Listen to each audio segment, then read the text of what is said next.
Bore da, Gethin Davies dyn enw i, dwi'n uwchswyddog ar y prosiect Coedwigoedd Glaw Celtaidd Life, a da ni yma heddiw yma uwchben yr afon fawddach yn Coed Gargell, warchodfa natur sy'n yn perchnogaeth RSPB Cymru, a byddwn ni'n gwario bach amser efo Julia Harrison sydd yn gweithio ar y prosiect hefo RSPB yn edrych ar pori cadwraethol sydd wedi cael ei gyflwyno i'r warchodfa yn gytrafod chydig bach am pwysigrwydd pori cadwraethol pam da ni'n ei wneud o a rhai o'r sialensa a'r buddion sydd wedi cael o defnyddio anifeiliaid i rheoli a pori gwarchodfeydd Coedwigoedd Glaw.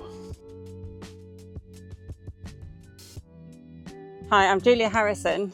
I'm the project manager of the southern half of the Celtic Rainforest Life project, and I work for RSPB Cymru, and I'm looking after the southern half of the project. I kind of look after the grazing and woodland restoration within SSIs. As part of the preparatory works, we did quite a lot of holly clearance because although holly is a native shrub, it can become really dominant and shade out the forest floor. So we want to keep it at a certain level. But in the absence of management, it can become really dominant and take over and shade out the forest floor. And so we're trying to keep it down, and the cows do that really well. So we cut it, and they've been eating the regrowth ever since and keeping it small. As you can see here, this was quite high holly when we started. And it's allowing some of the oaks to get away amongst it, and diversity of flora basically, which is what we're aiming for. Am fod y safle yma yn Coed Gargell heb I ddynodi yn safle o ddiddordeb gwyddonol arbennig, trwchus yn Saesneg, doedd ddim rhaid i'n gael unrhyw caniatâd arbennig gan Cyfoeth Naturiol Cymru I gyflwyno pori cadwraethol mewn i'r goedlan. Hynny, mae'r safle wedi ddynodi'n ardal o gydwraeth arbennig, sydd bach yn unigryw fel arfer os di rhywbeth wedi ddynodi'n ardal gydwraeth arbennig, mae'n hefyd yn SSI, so mae hwn bach yn anomaly fel safle chi. Ond oherwydd y ddynodiad yna, mi o rhaid I wneud Habs Regs Assessment I asesu yr effaith posibl fasa cyflwyno pori'n gael ar y safle. A'r canlyniad neu conclusion gafon ni i'r HRA yna oedd fasa'r ail gyflwyno neu cyflwyno pori i'r safle ddim yn cael effaith negyddol ar y safle a features y safle, a felly oedd gynnon ni ddim pryderon I deud y gwir o gyflwyno pori mewn i'r coedlan. So we've now just come through into compartment 2, and here you can see this little area. What's interesting about this to me is that they haven't eaten this bramble. So everywhere else, like we've seen shots where they've completely eaten the bramble down. But here, even though they were trapped in this compartment when we first put them in for quite a long time, they never really ate this.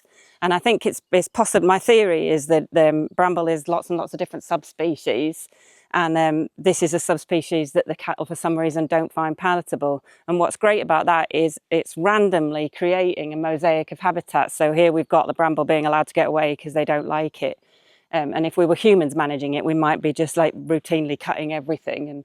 But yeah, the cattle managed to manage it for us and make this diversity of habitats. Be da ni'n trio wneud ydy ail-greu proses naturiol fasa di bodoli yma os ewch chi nôl rhai miloedd o flynyddoedd, pan o'r llefydd yma llawer mwy gwyllt, os o gynnwch chi bwystfilod mawr, pethau fel awrochs, sef distant relative I gwartheg modern, moch gwyllt, ceirw a ballu, yn bodoli yn y coedlanna yma, yn pori nhw yn naturiol chi.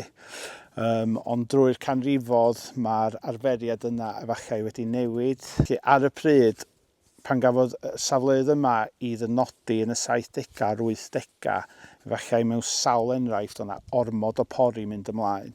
A felly gafodd pori wahardd, achos ar y pryd yna ydi annan. Ond be da ni wedi weld ydy, ar ôl degawda o diffyg pori, mae'r llefydd yma dod yn wyllt, felly mae annan ail cyflwyno'r pori cadwraethol, ail greu y prosesau naturiol yma I agor y goedlan I fyny, a dyna da ni'n trio ni wneud trwy'r prosiect Coedwigoedd Glaw Celtaidd.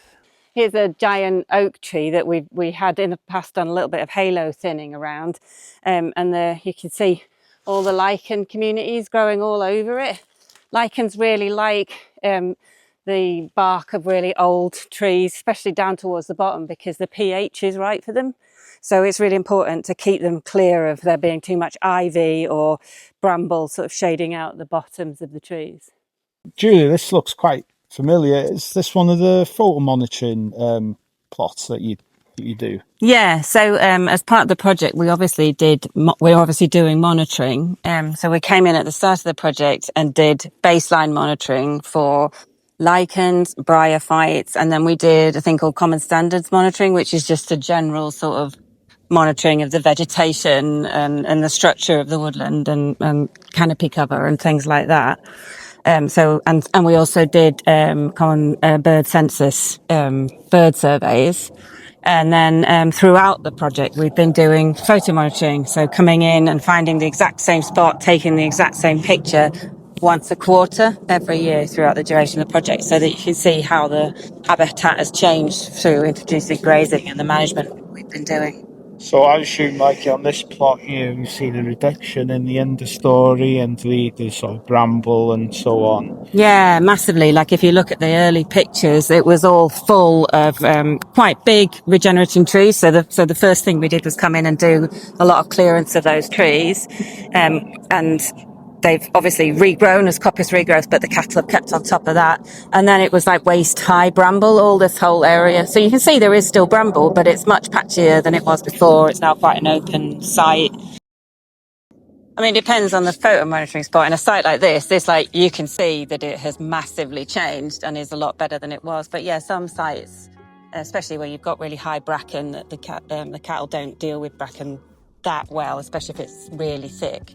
So yes, in some places it hasn't changed, but some points, yeah, it's going to be good results. And do you think we're starting at a point now where we're starting to draw conclusions out of, after doing 4 or 5 years of grazing at a site around, differences between species of cattle or something like that, or stocking densities? Are we sort of starting to draw sort of? Yeah, no, definitely. It's been really interesting. We've tried on some sites. We've tried with different species of cattle, and they just really haven't been giving us the results that we've wanted.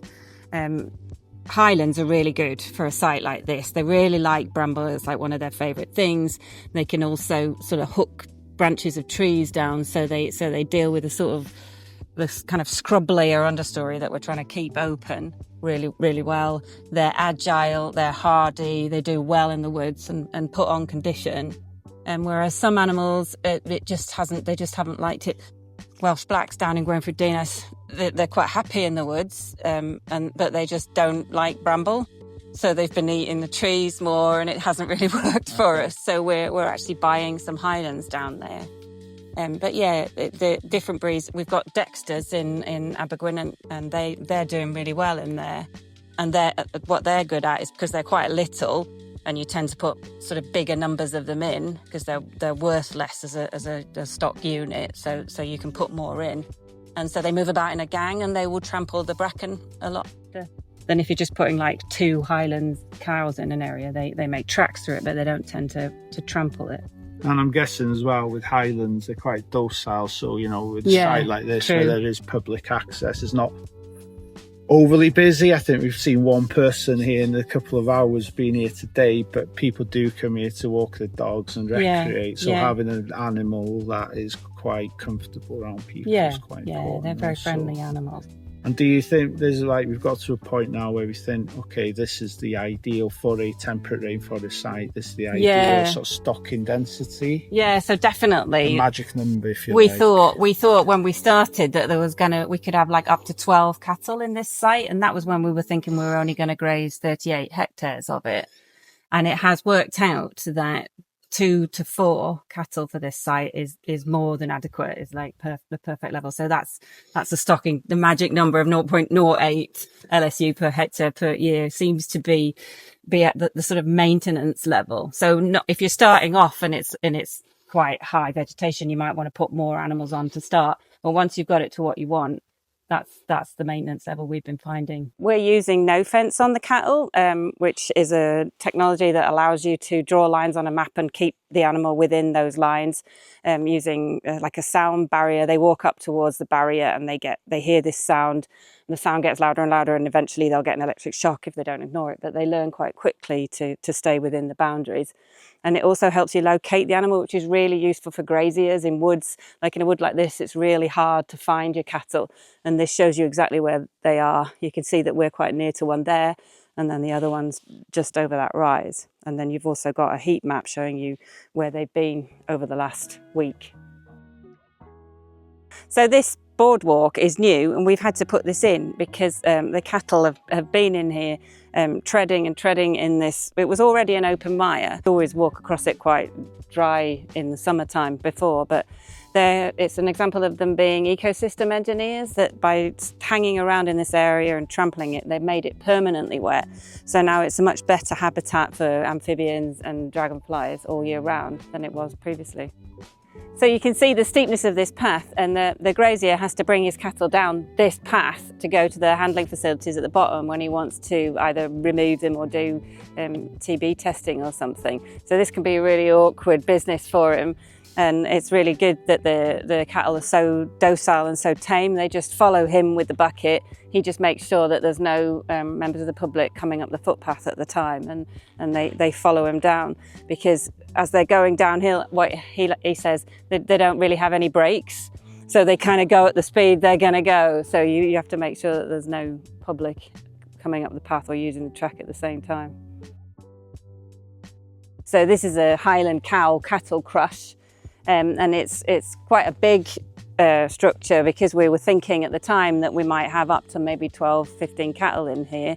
And it is a good thing to future-proof the site against the possibility that we might want to do mob grazing or something at some point. But yeah, at the moment it's only used by a much smaller number of cows.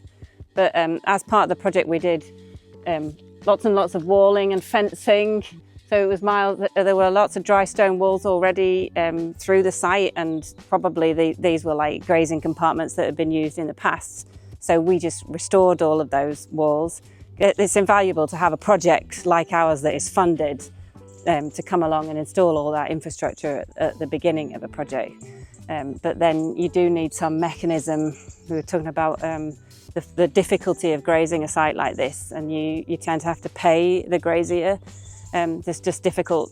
It's just a big site for him to find his cattle and do the daily lookering, and like that steep path we were looking at, bringing your cattle down there, that kind of awkwardness means that we have to give them an incentive. So yeah, we really need people to pick up the grazing payments once the project's over. Fel ddeudodd Julia cynt, da ni lwcus iawn trwy prosiectau fel Life i gael swmp mawr o arian i gallu rhoi isadeiledd yn ei le mewn safleoedd fel hyn i gefnogi pori cadwraethol. Ond wrth gwrs, fel o Julia'n deud, da ni'n gorfod talu porwyr i ddod a anifeiliaid i llefydd fel hyn, bod nhw mor anhysbell ac anodd.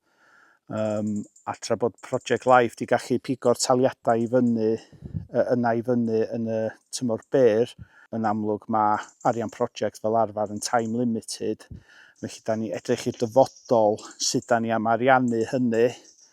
Mae yna gwahanol ffyrdd o wneud hynny ar safleoedd sydd wedi ddynodi'n safleoedd o ddiddordeb gwyddonol arbennig enghraifft. Mae gan Cyfoeth Naturiol Cymru y gallu i fynd fewn i cynllun rheoli i cefnogi gwaith cadwraethol, a hefyd wrth gwrs efo Llywodraeth Cymru ar fin cychwyn i cynllun amaeth amgylcheddol newydd, Sustainable Farmers Scheme, y cynllun ffermio cynaladwy. Gobaith ydy fydd modd i ni ddefnyddio astudiaeth achos fel hwn yn Coed Gargell i danos be fedrith gael ei wneud, a wedyn fydd cynlluniau fel yna yn gallu pigo y taliadau hir dymor na i fyny mwyn sicrhau fod yna dilyniant a buddsoddiad hir dymor yn y safleoedd yma i caniatáu ni i parhau hefo'r gwaith cychwynnol da ni wedi wneud. So diolch am ymuno hefo Julia a fi ar y daith yma o gwmpas Coedwigoedd Glaw heddiw yma. Gobeithio bod chi wedi dysgu dipyn mwy am yr elfen pori cadwraethol y prosiect. Os gennych chi unrhyw gwestiynau pellach neu eisiau darganfod mwy am y gwaith yna, ewch chi'n wefan www.coedwigoedd-glaw-celtaidd.cymru. Ar y wefan newch chi gweld swmp o wybodaeth ychwanegol, astudiaethau achos, ysgrifenedig a ballu ar pori cadwraethol ac elfennau eraill o'r prosiect. A hefyd mae yna manylion ar y wefan sydd wedi gysylltu hefo ni a sydd wedi dilyn ni ar y cyfryngau cymdeithasol.